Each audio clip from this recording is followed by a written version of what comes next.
Bonjour à tous, je vous invite à écouter l'extrait de l'épisode que je vais publier dimanche. C'est un petit aperçu de la discussion que j'ai menée avec mon invité qui est, je ne vous le cache pas, absolument passionnante. Bonne écoute et à dimanche pour entendre l'intégralité de l'épisode.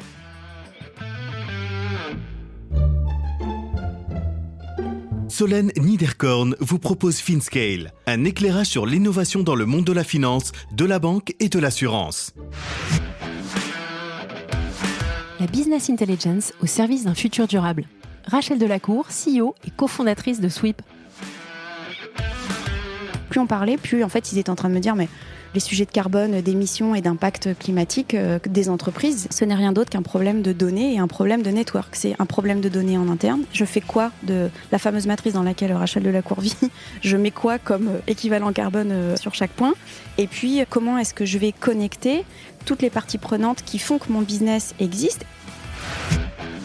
Vous allez voir, vous n'allez pas perdre une seule goutte de cet échange. Rachel nous emmène dans son monde, celui de la business intelligence, celui de la donnée au service d'une véritable mission. Elle nous parle de son chemin et de l'engagement de Sweep, celui de redonner aux entreprises les manettes pour les aider à prendre les bonnes décisions stratégiques pour assurer leur pérennité, se développer tout en surveillant et en réduisant leur impact carbone.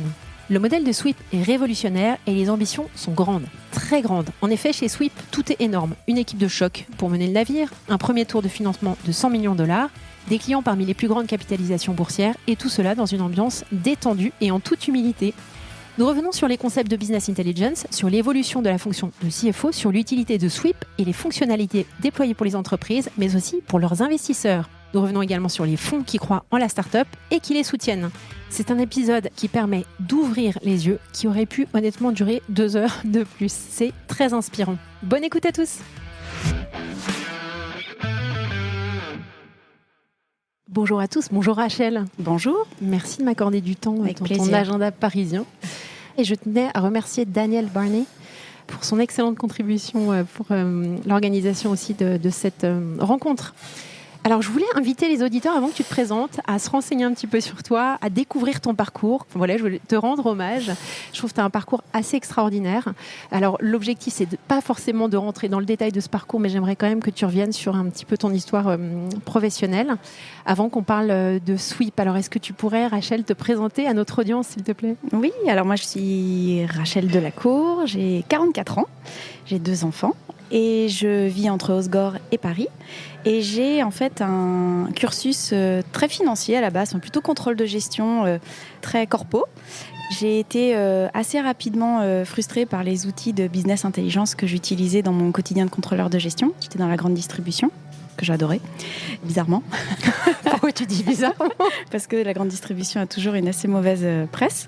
Mais moi, je me suis éclatée. En fait, voilà, je suis très très fière des grandes enseignes qu'on a en France parce que sont des grands entrepreneurs derrière, quoi. Et voilà, grandir à cette échelle-là, moi, cette exécution-là m'a toujours fait rêver. Donc, quand je vois de belles grandes exécutions à l'échelle, je me dis toujours, mais incroyable, quoi. C'est fait que par des hommes et par des décisions d'hommes, tout ça. Bref. Donc, j'étais dans ce rôle de contrôle de gestion et puis j'étais très frustrée par les outils que j'utilisais, que je trouvais très chers, très complexes, j'étais moi-même très, très dépendante de l'IT pour pouvoir avoir plus de personnalisation en fait des outils que j'utilisais.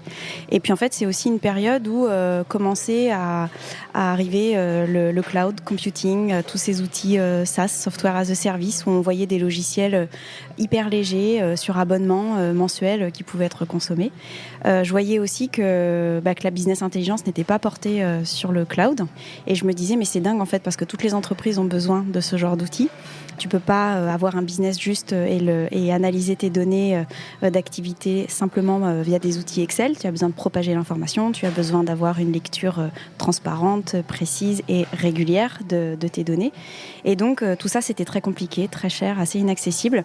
Et je voyais aussi des modèles type Amazon Web Services qui commençaient en fait à montrer qu'on pouvait porter des outils software logiciels très demandeurs en termes de computing et pour porter de l'analyse de données à l'échelle, et que ces gens-là en fait pouvaient apporter un socle technologique distribué qui permettait de porter enfin cette BI supposée être très très très compliquée, business intelligence informatique décisionnelle, donc dans le cloud. Et en fait, je me suis dit mais pourquoi je porterais pas cette BI, cette business intelligence là dans le cloud. Et donc j'ai cofondé avec mon premier cofondateur BIM Analytics.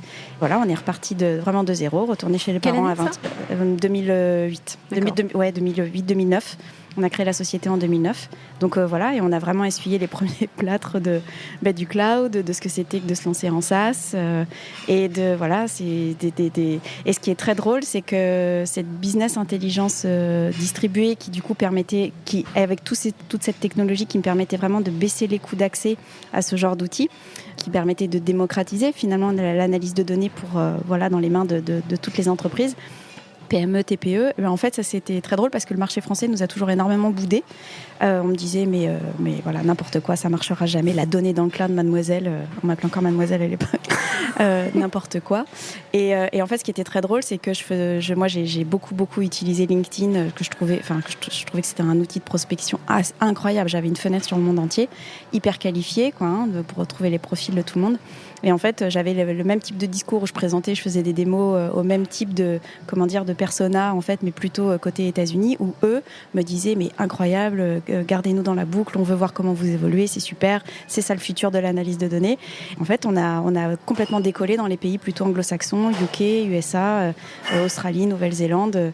Et puis on a été, c'est vrai que cette business intelligence, cette analyse de données, elle est très, elle adresse tellement toutes les entreprises ont ces besoins-là. Et en fait, on travaillait avec Twitter, on travaillait avec l'armée du salut aux États-Unis, on travaillait avec l'association des nurses, on travaillait aussi avec des cliniques au UK, on travaillait avec des manufacturiers en Asie. Enfin, c'était assez fou.